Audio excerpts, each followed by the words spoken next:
The night my son took me out for dinner, the sky over Chicago was the color of burnt copper, the kind that promises rain but never delivers. He'd chosen a quiet restaurant by the river, all candlelight and soft piano. Said it was to celebrate the sale. We just closed the deal on the family hardware business, 37 years of sweat and Sundays gone in a single signature. Ethan smiled across the table, the kind of smile that doesn't reach the eyes. Dad, you deserve this. Finally, you can relax. His wife, Claire, nodded like she'd rehearsed it. The waiter poured drinks, mine was cranberry juice, no ice, doctor's orders. My heart wasn't what it used to be. Ethan raised his glass. To new beginnings, he said. I lifted mine, but before the toast touched my lips, the waiter leaned in, his voice barely a whisper. Sir, don't drink that. For a second, I thought I'd misheard. But his eyes, sharp, frightened, told me otherwise. Tell me where you're watching from, and hit like if you've ever felt that the danger came not from strangers, but from your own family's toast. I froze, the glass halfway to my lips. The room suddenly felt smaller, the air heavier.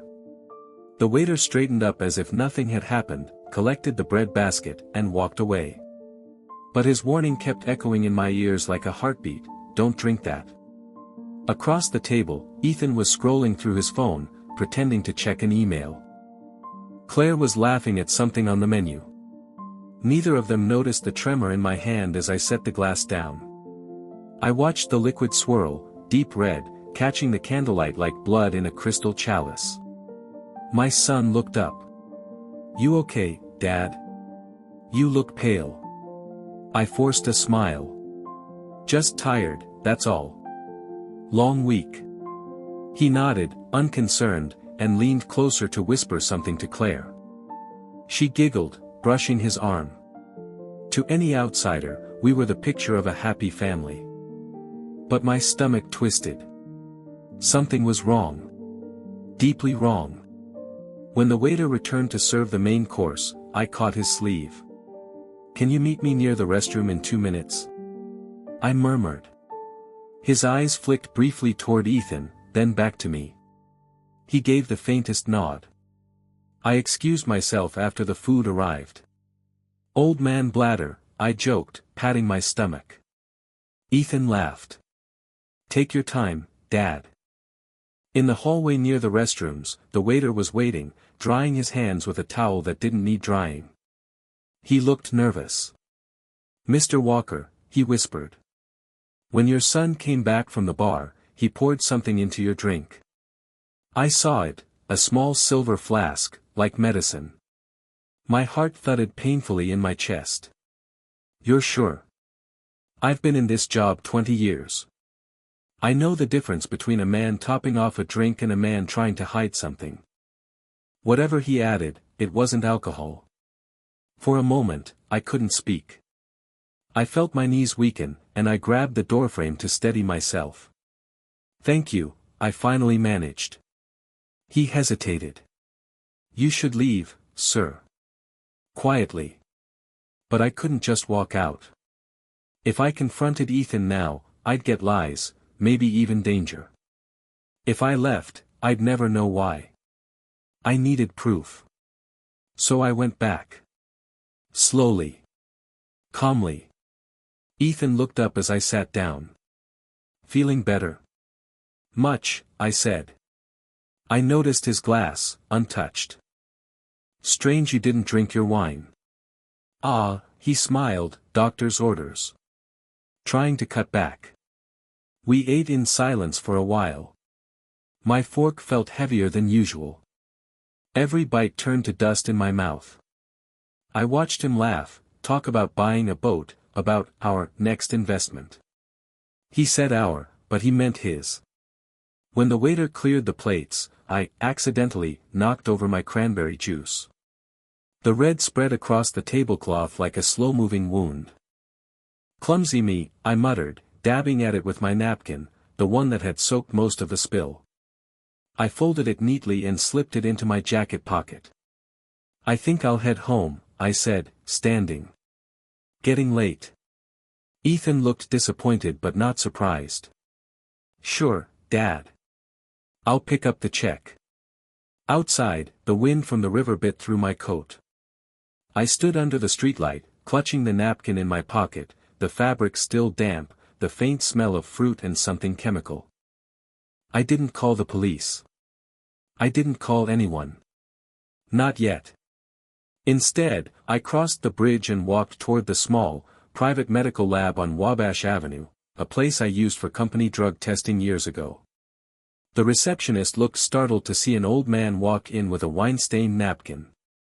I need this tested, I said, sliding it across the counter. Full toxicology panel. Tonight. She hesitated. Sir, that's. Money isn't an issue. I handed her my credit card. Her fingers trembled as she took it. Results in 3 hours. You'll get an email. I stepped back into the night, my hands shaking.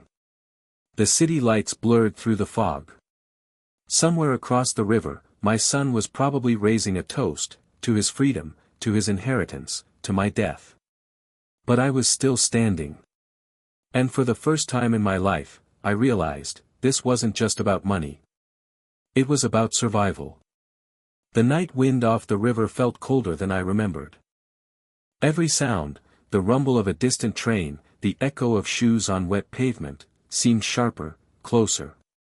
I walked without direction for almost an hour, trying to quiet the storm inside my chest.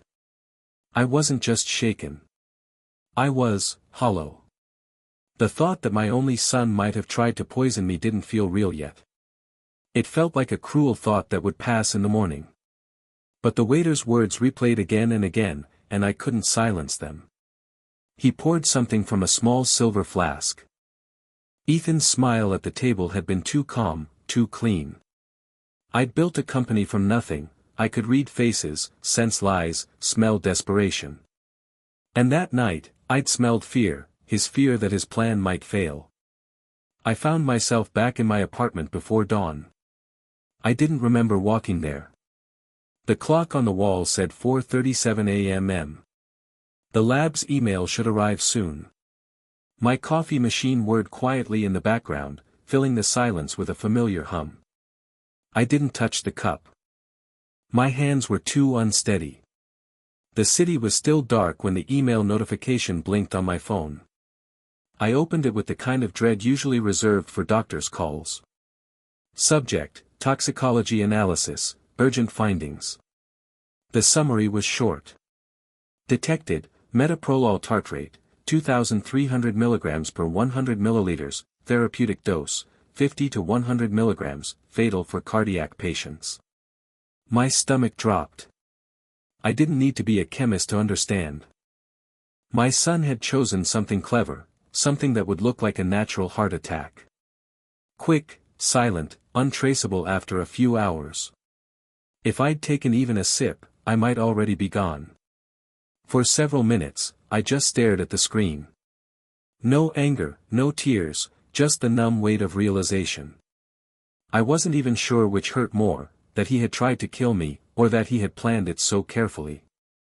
I thought about calling 911. But what would that accomplish? A scandal. Headlines. Businessman's son attempts to murder father. The Walker name would rot in the papers. My late wife's memory, Anna, who had given everything to build this life with me, would be dragged through mud. No. The police couldn't fix this. This wasn't just a crime, it was a rot in my bloodline. And rot has to be cut out. By sunrise, I had made up my mind. At 7:30 a.m., I called my attorney, Linda Harris, a woman I'd trusted for 20 years. Sharp, discreet, loyal. She'd helped me draft every contract since the company's first expansion. Jack, she said, her voice groggy but alert. What's wrong? I need to see you, I said. This morning. It's urgent. By 8:15, I was sitting in her office, 40th floor, glass walls, a view of the waking city below.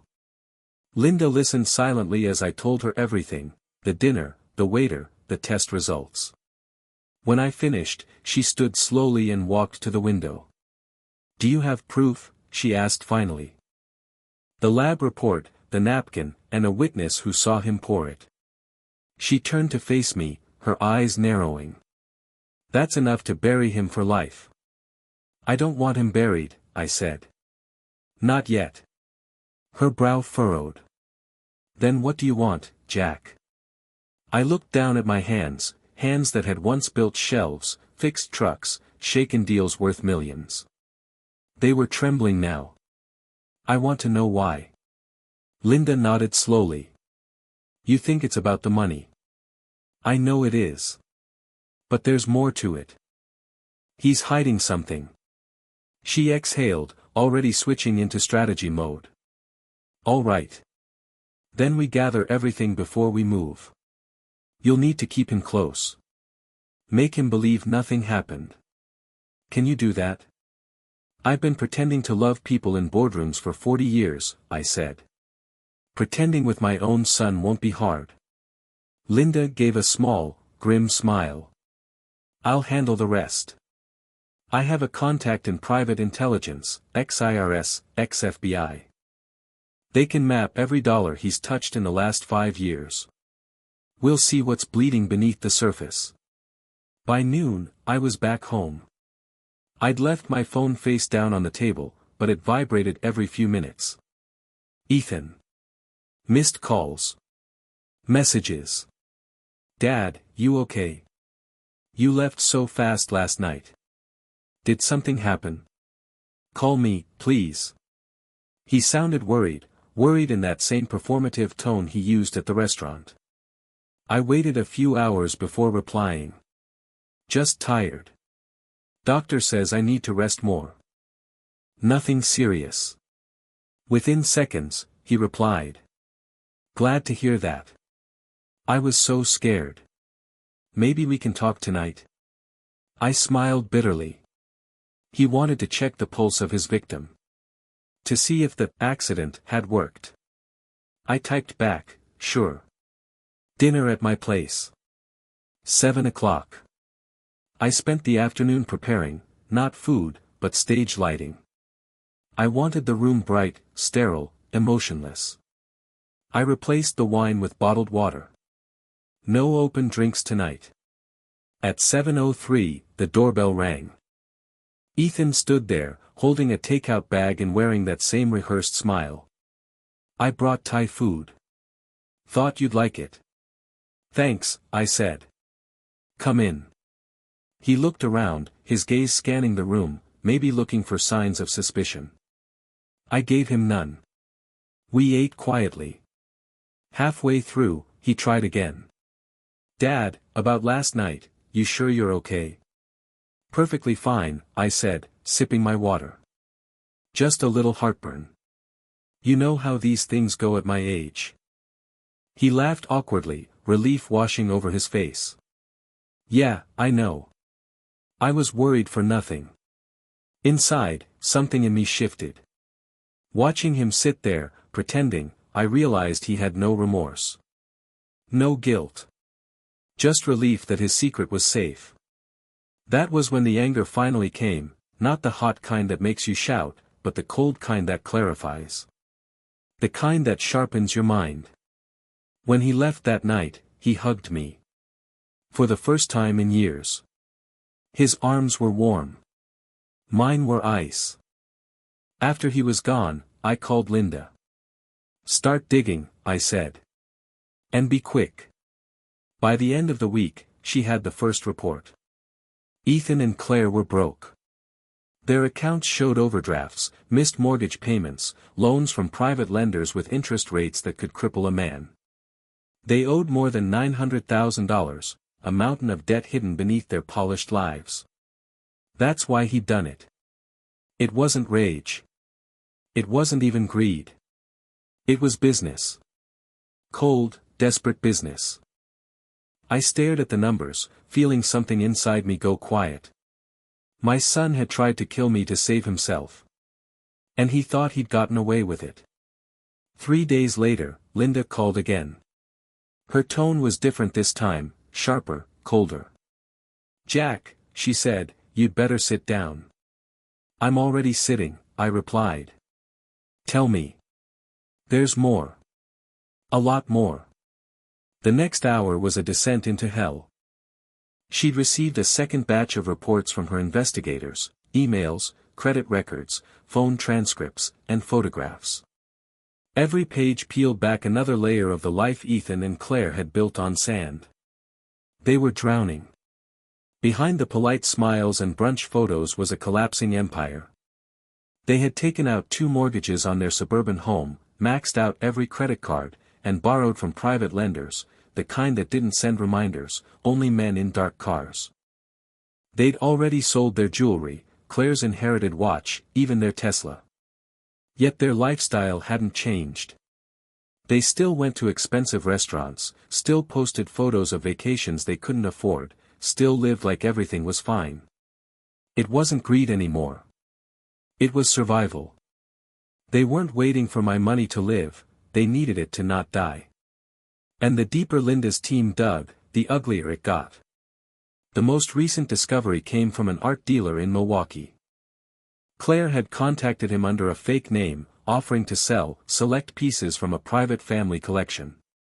She'd sent photos, high-resolution shots of the very paintings that hung in my living room, the ones my late wife, Anna, had chosen over 40 years of marriage. Each painting had a story. The sunflower field from our honeymoon. The stormy harbor she bought after her mother died, saying, "Grief should have color, not silence."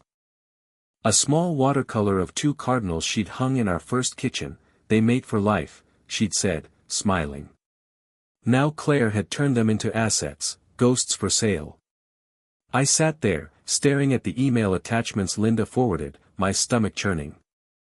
The timestamp showed they'd been taken 2 months ago, during one of their so-called family visits. She'd been walking through my house with her phone out, pretending to admire the artwork, snapping pictures when I wasn't looking. She was setting up a sale in advance, Linda said. Assuming you wouldn't be around to object. I swallowed hard. And Ethan? He knew, she said. There's a trail of messages between them. He approved every step. Something inside me, something human, paternal, broke. I'd accepted that he tried to kill me for money. But selling Anna's art? That was erasing her. Killing her again, piece by piece. I stood up from my chair and paced the room, my heartbeat thudding against my ribs. This isn't just theft, I said finally. It's desecration. Linda's voice softened. I know. And Jack, we're still not done. My contact at the hospital pulled your records. There's something you need to see. A few minutes later, a PDF appeared in my inbox. Medical power of attorney, effective date, May 12th. Authorized party, Ethan Walker. At the bottom, my signature. Except it wasn't mine. I felt the room tilt. He forged my signature. Linda's voice was grim. He filed it 3 months ago. That document gave him full access to your medical history, your prescriptions, everything. He used it to request your latest cardiac reports. He even got your doctor's notes. I stared at the screen, my breath shallow. So he knew exactly what to use. How much would kill me? How long it would take? Yes, she said quietly. It wasn't an impulsive act. It was calculated. He studied you like a lab experiment. For a long moment, I said nothing. My reflection on the computer screen didn't look like me anymore. It looked older, harder, colder. Finally, I whispered, then we move. Linda hesitated. Are you sure? Once we start. I'm done waiting, I said. He tried to kill me. He stole from me. He desecrated my wife's memory. I want everything stripped from him, legally, financially, permanently. All right, she said after a pause. Then we make him come to us. She laid out the plan, we would invite Ethan and Claire to a meeting under the pretense of signing the family trust agreement, the one I'd hinted at before. It would look like I was ready to transfer a portion of my fortune into his name. He'd come eagerly. She knew the type. Greed, she said, is the easiest leash to pull. Over the next week, every detail was arranged. Linda reserved her firm's private conference room, polished mahogany table, floor-to-ceiling windows overlooking the skyline. She printed 5 folders, each labeled neatly. Toxicology report. Financial audit. Art fraud evidence. Medical forgery. Settlement agreement. Each folder was a weapon. Meanwhile, I played my part perfectly. I called Ethan. My tone was warm, forgiving. "I've been thinking a lot lately," I said. "You were right, son. It's time I think about the future, about you." There was a brief silence on the line, then his voice lit up. "Dad, that means so much. Really. I was hoping we could move past everything." "Me too," I said. "Linda's setting up the paperwork for the trust. She'll have everything ready by next week." He exhaled, the sound of a man reprieved. "That's amazing, Dad. Really. Claire and I are so proud of you." The word proud hit like a blade. For the next few days, he called daily, his tone sugar-sweet. He asked about my health, my sleep, my appetite, checking the vitals of his golden goose. He had no idea he was already cooked. When the day finally came, I stood in front of my mirror, adjusting my tie. I looked older, yes, but sharper. There was no sadness left, no confusion. Only clarity. At 10 a.m., Linda and I stood in the conference room, finalizing the setup. She glanced at me. "You're sure you can face him?" "I've faced worse men," I said. "But none I ever loved." At 10:05, the door opened. Ethan and Claire walked in, radiant, confident, practically glowing. He wore a new suit, navy blue. She wore white, pearls around her neck. "Dad!" Ethan beamed, crossing the room to hug me. I let him. His cologne smelled expensive and wrong. "It's good to see you, son," I said evenly. He didn't hear the chill in my voice. He was already looking at the folders on the table, the fortune he thought he was about to inherit. Linda's eyes met mine across the room. She gave a small, silent nod. It was time. Linda didn't start with speeches. She started with paper. "Before any documents are signed," she said, sliding the first folder forward, "there are preliminary items." Ethan's grin held. Claire's fingers laced tighter with his. "Item 1, Linda said, her voice crisp. "A toxicology report from a licensed lab on Wabash. It confirms your father's cranberry juice contained metoprolol tartrate at a concentration consistent with a fatal cardiac event in a patient with his history." She tapped the margin. "Chain of custody, time-stamped." Claire blinked fast. Ethan's eyes didn't move from the page. "Item 2, she continued, opening the next folder. "Financial audit. Past due second mortgage. Helic at 10, 9% APR. For private notes, $140,000, $95,000, $60,000, and $85,000, originating from unlicensed lenders. 2 credit lines in collections. Aggregate unsecured exposure, $1. 47 million. She looked up. "That is not a lifestyle. That is triage." Ethan's jaw flexed. Claire's cheeks blanched. "Item 3, Linda said, and a color print slid across the mahogany. "Claire, this is your email to a Milwaukee dealer under the alias C. Latham, with high-resolution photos of Mr. Walker's collection attached. These two," she pointed, "were taken in the den on June 11 at 8:42 p.m. We have EXIF data, and we have your phone's geotags." Claire leaned back as if the table were hot. We were just asking for valuations. Linda didn't answer. She opened the fourth folder. Item 4, a medical power of attorney filed at Northwestern Memorial 3 months ago bearing Jack Walker's forged signature. She turned a second page. Accompanying access logs show requests for his full cardiac history, prescription list, and physician notes from your IP address, Ethan. The room went very still. The city hummed beyond the glass, indifferent. Ethan finally spoke, low and practiced. This is ridiculous. Anyone could have. Linda slid one more document across, almost gentle. And item 5. Subpoenaed security footage from Riverside Kitchen. It shows you returning to the table, removing a small metal vial from your jacket, and tilting it over your father's glass. We had the restaurant cooperate. That's you, Ethan. Same jacket you're wearing in your Instagram post at 8:19 p.m. that night. A sound left Claire's throat, half gasp, half sob. Ethan went pale in a way makeup can't fix. I hadn't said a word. I'd been counting breaths, letting the weight of the truth do what anger couldn't. When Linda closed the last folder, I finally looked at my son. I could call the police now, I said quietly. Attempted murder. Fraud. Identity theft. We both know how that ends.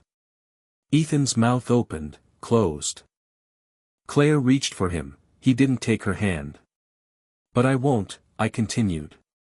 Not if you sign what's in the envelope in front of you. Linda slid 2 identical envelopes across the table and a pen between them. It's a comprehensive settlement. Her tone returned to business. You will, 1. Relinquish any claim to Jack Walker's estate, now or future. 2. Execute a deed in lieu of foreclosure returning your house, already acquired by a holding entity, to the Anna Walker Fund, a 501(c)(3) we incorporated last week. 3. Assign to that fund all rights, proceeds, and claims in your names tied to Mr. Walker's art collection. 4. Agree to a permanent no-contact order with Mr. Walker and the fund. 5. Execute a confession of judgment for $1. 2 million, held in escrow and filed only if you breach this agreement. Claire stared at the envelope like it might explode. What is the Anna Walker Fund? I answered. A foundation in your mother-in-law's name. It will fund apprenticeships for trades kids, small grants for community art programs, and 2 animal shelters we've supported for years. That's where the house goes. That's where the money goes. Not to you. Ethan found his voice, brittle and sharp. You can't do this. You don't have the right. Linda raised a finger. I have a toxicology report, a witness, security footage, a forged POA, and a paper trail that ties to your accounts. What I don't have is a court docket, because my client prefers mercy to headlines. She leaned in slightly. This is your mercy. Silence swallowed the room again. The HVAC whispered through polished vents. Somewhere far below, a siren flared and died. Ethan tried one more angle, the oldest one. He turned to me, eyes glossy. Dad, please. I messed up. I got in too deep. The lenders, you don't understand. I understand numbers, I said. And I understand choices. I let the words land. You chose this. Claire's voice emerged, small. What happens if we sign? You leave, Linda said. Today. A suitcase each. The fund arranges a 60-day housing voucher so you don't sleep in your car. There's a list of workforce programs in the packet. If you breach any term, this evidence hits the DA's desk before sunrise. Ethan stared at the pen.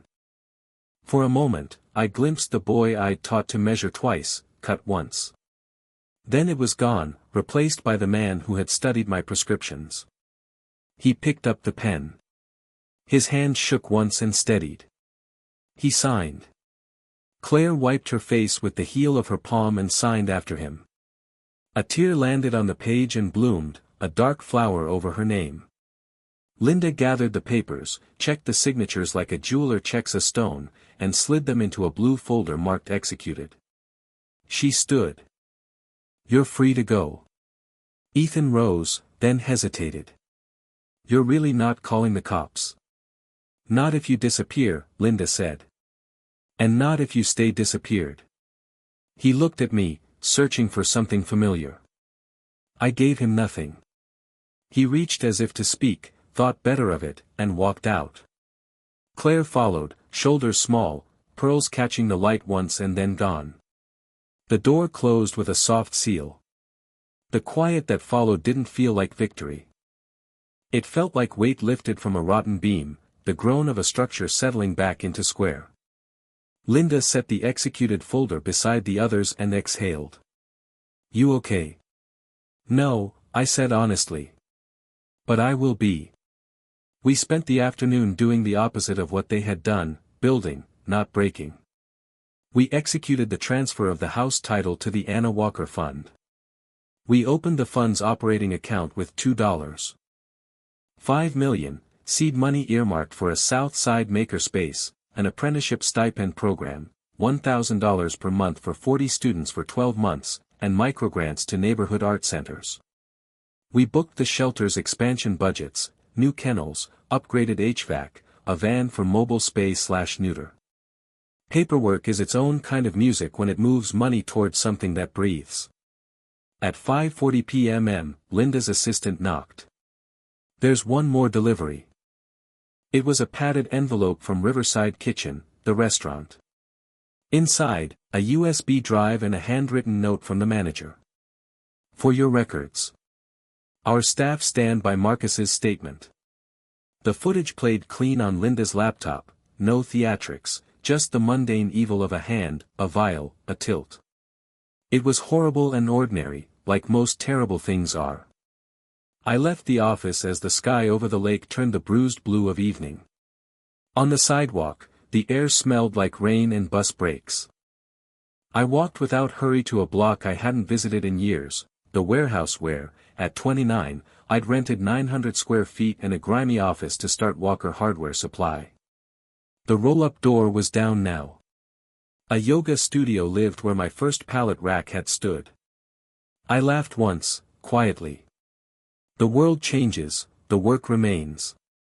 Back home, I unlocked the den and turned on only the picture lights above Anna's paintings. The sunflowers glowed. The harbor breathed. The cardinals looked like they might lift off the paper if I asked them nicely. I sat in the old armchair and let the room speak.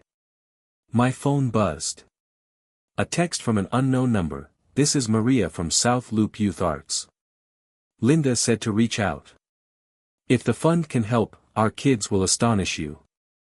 I typed, "We start next week. Bring a budget and a wish list." Then I poured myself a glass of water, the cold kind that tells you you're still here, turned out the overheads, and listened to the soft electric hum of a house returning to itself. Some endings don't roar. They click. This one clicked into place like a well-cut joint. Tomorrow, we would announce the fund.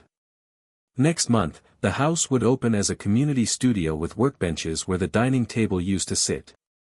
In a year, maybe a kid who'd never held a tool would build something that outlived him. As for Ethan and Claire, I didn't picture them. I pictured the apprentices who would show up early, the shelter dogs learning that hands can be gentle, the quiet pride of a first paycheck earned without a lie. Legacy, I decided, isn't what you leave to people. It's what you leave in them. The first 30 days after the signing were a lesson in quiet beginnings. The Anna Walker Fund opened its account with the seed we'd moved that afternoon, and by the end of the week we'd executed 3 small grants, $25,000 to South Loop Youth Arts for a computer lab, $15,000 to a neighborhood tool library on 43rd Street, and $40,000 to add a mobile space/neuter van for the shelter in Pilsen. None of it made news. That was the point. We weren't chasing headlines. We were rebuilding something that didn't need applause to stand. Work settled me. It always had. We met with a union rep to structure the apprenticeship stipends, 40 kids, $1,000 a month, 1 year, with attendance and skills logs instead of speeches. A contractor walked the old house and drew up plans to convert the dining room into a bench-run makerspace with 12 stations, each with a vise, a light, and a lockable drawer. Paperwork stacked up the way sawdust used to, and my evenings ended under the picture lights with Anna's sunflowers glowing like a lamp for the tired. On day 32, an envelope arrived by certified mail, no return address. Inside was a single sheet, printed in a smug, anonymous font: "Your son deserves a second chance. The city deserves to know what kind of father you are." Below it, a link to a gossip blog I'd never heard of.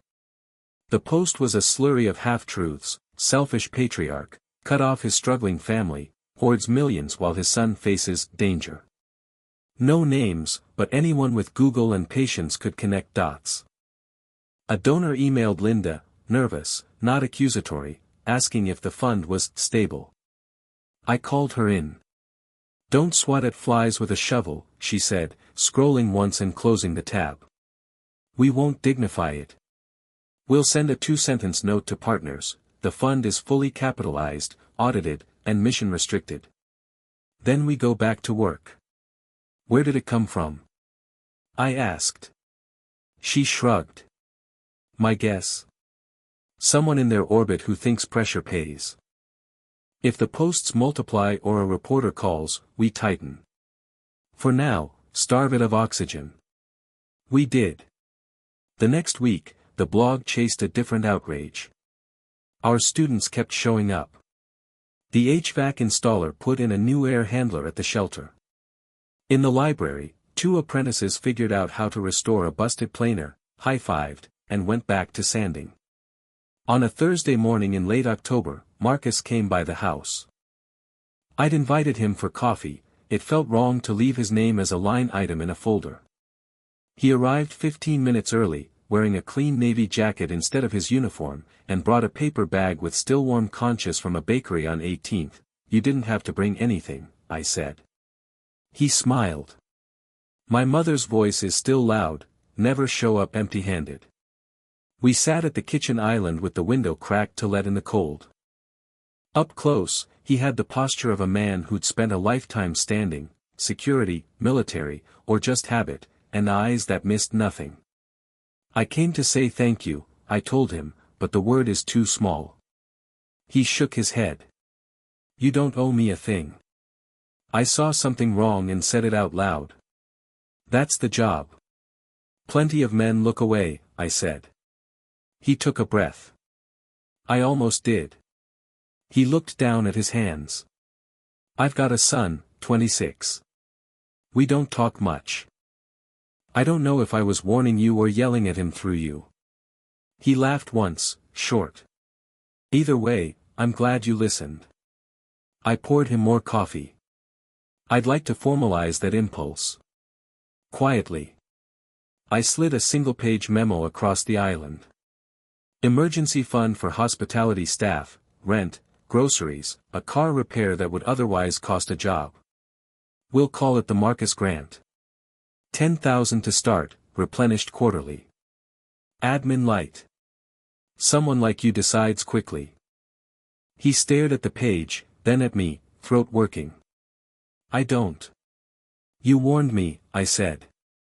"Let the good multiply." He nodded, eyes wet, and pressed his fingers to the paper like a man checking the grain of a board. "I'll do it right." The next curve came from a direction I didn't expect: Claire. She appeared at the house 2 weeks later, not at the front door but at the side gate, standing in the slant of late sun like someone deciding whether to ring twice. Linda had cautioned me: no contact, no exceptions. I stepped out anyway and met her on the flagstone. She looked like a person who had learned the weight of silence. The pearls were gone. A plain gray sweater, hair back, no perfume. She held a small black jewelry box, the cheap kind stores use, and a Ziploc bag with something metallic inside. "I'm not here to talk," she said quickly, eyes on the ground. "I know the order. I'll leave." She held out the box. These were Anna's. You gave them to me the Christmas after we got married. I kept them when I should have returned everything. I'm sorry. In the bag, a slim steel flask, dented at one corner. He kept it in the desk. And these, she slid 2 folded pages from her pocket. Drafts. He practiced your signature. I can't carry them anymore. Linda would tell me later I shouldn't have taken any of it. But in that moment, it felt like clearing debris after a storm, dangerous to leave on the lawn. I took the box and the bag. Claire took a breath like it hurt. He's gone, she said. He left last week. Iowa, maybe. I don't know. The men he borrowed from keep calling me. I changed my number twice. This isn't for forgiveness. I needed to put these things in the right place. She turned to go. Claire, I said, and she stopped, shoulders tight. There's a legal clinic on 55th that works with debt harassment. Tell them Linda sent you. There's also a list in the fund packet for workforce re-entry. Training pays faster than fear. That's all I have for you. She nodded without looking back. At the gate, she hesitated and glanced at the kitchen window where Anna's cardinals hung. They mate for life, she whispered, almost to herself, and left. I called Linda. She was at my door in 20 minutes, latex gloves and a tight jaw. We're not cops, she said, sealing the flask and the signatures into evidence sleeves. But if the DA ever needs a bow on the package, this does it. She paused, then added, you did the right thing pointing her to the clinic.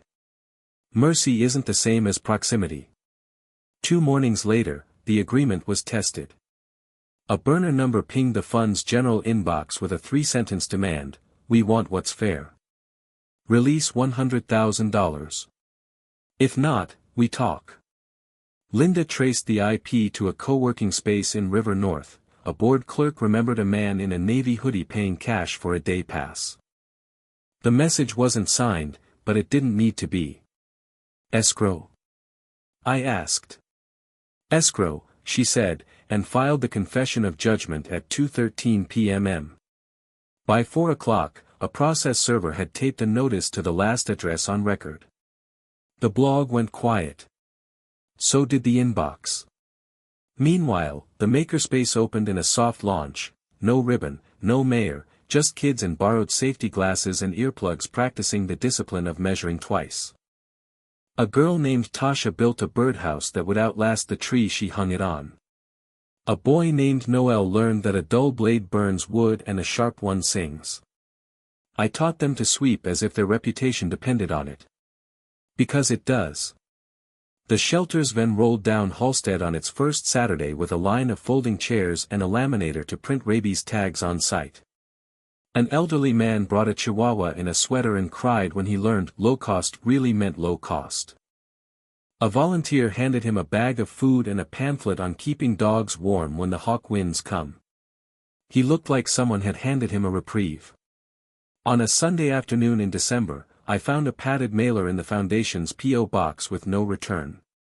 Inside, a prepaid phone, powered but empty except for one contact labeled E. Linda's investigator looked at it like a snake. It's either a trap or a confession, he said. We powered it down and logged it. Trust is a precious thing. So is caution. Winter set in. The radiators clanked their old iron talk. The shop lights hummed. The apprentices handed in their first-month logs with grease on the margins and pride hidden in the numbers. Hours worked, 83. New skill, cut a mortise by hand. Mistake, measured once. On a Tuesday night with lake effect snow threatening, I unlocked the library to check the heat and found a note on the desk, folded into a square. No name, just 4 words in ballpoint, I chose wrong. E. There were no footprints in the drift by the hedges, so it hadn't come from the yard. Linda thought it had been slid under the side door earlier, then caught in a draft. I didn't reply. There was no address to reply to. And the agreement had no clause for confessions. Instead, I wrote a different note, to a kid named Malik who'd burned out of school and into the shop, 20 hours behind on stipend logs but improving fast. Proud of how you reset that fence. Come 10 minutes early tomorrow. I'll show you a trick with a shooting board. A legacy is a series of small letters written to the right people at the right time. Before bed, I called Marcus. We funded the grant, I said. 2 restaurant staff used it already, 1 for breaks, 1 for a security deposit. They sent thank you notes addressed to you. He laughed, full and warm. I'll tack them to my fridge. My mother will cry. Mine would have too, I said. When I hung up, the house was quiet in the way only an old house can manage, like a well-kept machine cooling down. I stood a long time in front of Anna's harbor, the paint catching the lamplight so the waves looked almost alive. It struck me that I hadn't pictured Ethan's face in days. Not out of bitterness. Out of replacement. A mind only holds so many images. If you feed it the right ones, the wrong ones starve. Mercy, I've learned, isn't the absence of consequences. It's the insistence that consequences point to something other than ruin. We built a fund that turns money into tools, and tools into work, and work into dignity. That's a chain stronger than blood when blood fails. The next morning, the apprentices arrived early on their own. Snow was coming, and they wanted to get the plywood off the truck before the roads turned mean. I held the door and counted heads as they hauled sheets to the rack. Measure twice, I said, out of habit. Cut once, they said, grinning, out of hope. By January, the snow on the sidewalks turned to gray slush, the kind that soaks your shoes no matter how careful you step. Inside the foundation, though, it felt like early spring. Every room hummed with the low rhythm of work, saws cutting clean lines, keyboards clacking from the admin desk, the quiet murmur of kids trying to solve problems that didn't exist yesterday. The house, my house, had finally become something living again. But peace is rarely unbroken. On the 12th of the month, Linda stopped by without calling first. That alone told me something was wrong. She walked in, her coat still buttoned, holding a manila folder. You'd better sit, Jack, she said. I didn't. Tell me. We got a letter this morning. From Iowa. She set the folder down, her jaw tight. It's from a county sheriff's office. Ethan's in custody. My chest tightened. For what? She opened the folder. Fraud. Multiple counts. He tried to open credit lines using your old business credentials, Walker Hardware Supply. Apparently, he thought no one would cross-check the EINs. She sighed. He's facing serious time. And the DA's office there is aware of the attempted poisoning, thanks to an anonymous tip. I sank into the chair. My first thought wasn't anger, it was exhaustion. Anonymous, I repeated. You think Claire? Could be. Could be someone he bragged to. Either way, it's out now. They've reached out to us for corroboration. They want the toxicology report, the lab data, and the footage from the restaurant. I rubbed my temple. Do we give it? Linda hesitated. Legally, we can. But ethically, it's your call. You swore to keep it out of court. Remember? I looked past her to the window, where flakes drifted like ash. I also swore to protect people from him, I said quietly. Send it. She nodded once. I'll handle it carefully. You won't need to testify unless they escalate. That night, I sat by the fireplace without turning it on, watching the logs catch the dim light from the window. I tried to summon grief for my son. But grief only comes when something is taken from you unwillingly. Ethan had handed himself away long ago. What remained now was release. Still, I couldn't sleep. Around 2 in the morning, I went to the workshop. The kids had been building wooden stools that week, each one slightly crooked but proudly their own. I found one with burn marks along the edge, Noel's first attempt. I sat on it, the imperfect kind of comfort that feels more human than a polished chair. I remembered Ethan as a boy, standing beside me in the same room, handing me nails one at a time as I taught him to build a birdhouse. He was 7. His fingers were small, his concentration fierce.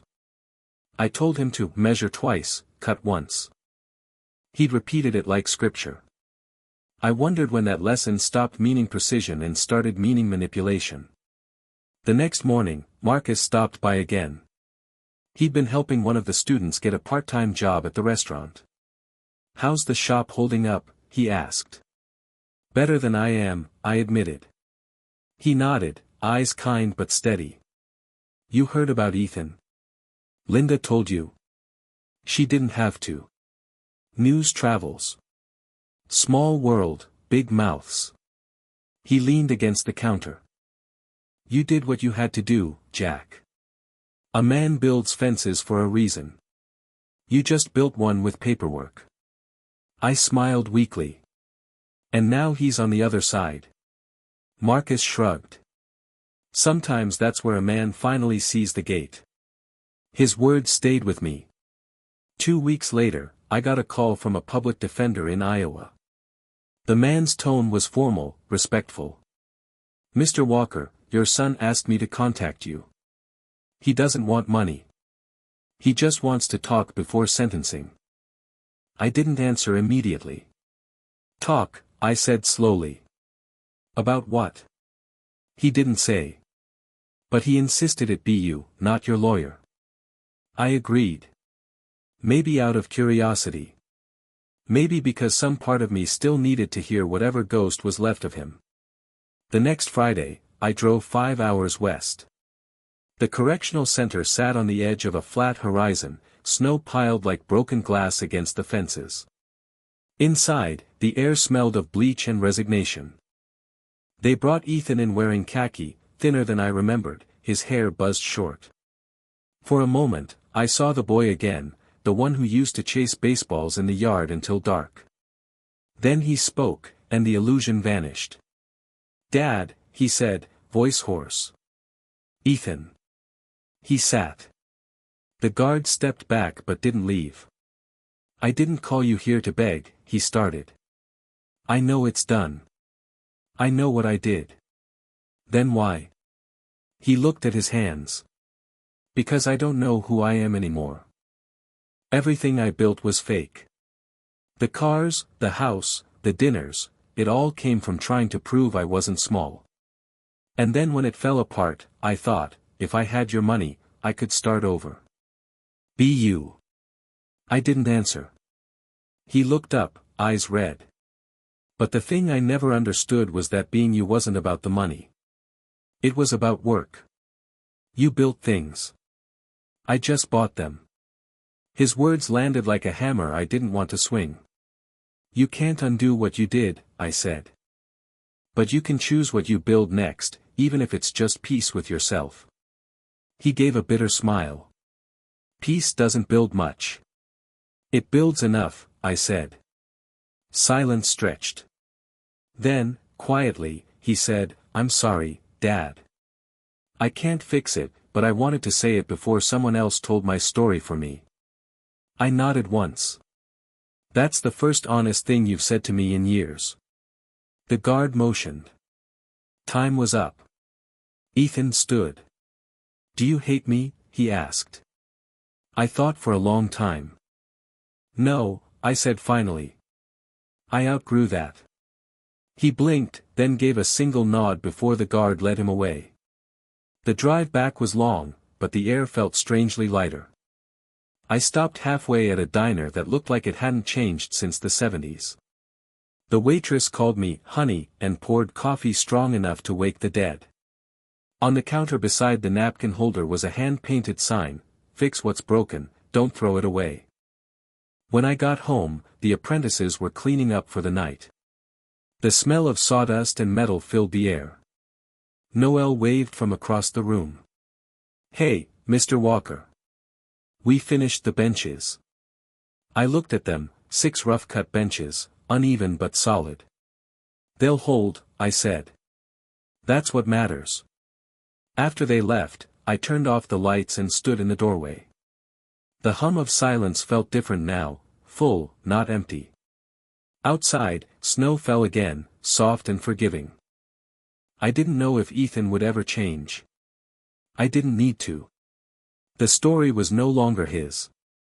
It belonged to the hands sanding boards, the laughter echoing through the rooms, the lives being built from the pieces he'd tried to break. I locked the door, stepped into the cold night, and whispered to the air, "Measure twice." And somewhere deep inside me, a voice I hadn't heard in years, my own, answered back, "Cut once." Spring came late that year, but when it arrived, it brought color back to places that had forgotten it. The apple tree behind the old house, Anna's tree, bloomed again for the first time in 5 years. Its branches leaned toward the shop window, where students worked beneath strings of light bulbs that hummed like bees. The Anna Walker Fund had grown beyond anything I'd imagined. We had 70 apprentices across the city, 2 new shelters in progress, and a waiting list long enough to make Linda curse every time she opened her inbox. I spent my mornings reviewing proposals, my afternoons teaching kids how to plane edges straight, and my evenings watching the sun bleed gold across the harbor painting in the library. One Friday, Marcus dropped by with donuts and a newspaper folded under his arm. "You made page 4, he said, grinning. The headline read, "Foundation turns family tragedy into second chances." I read the article slowly.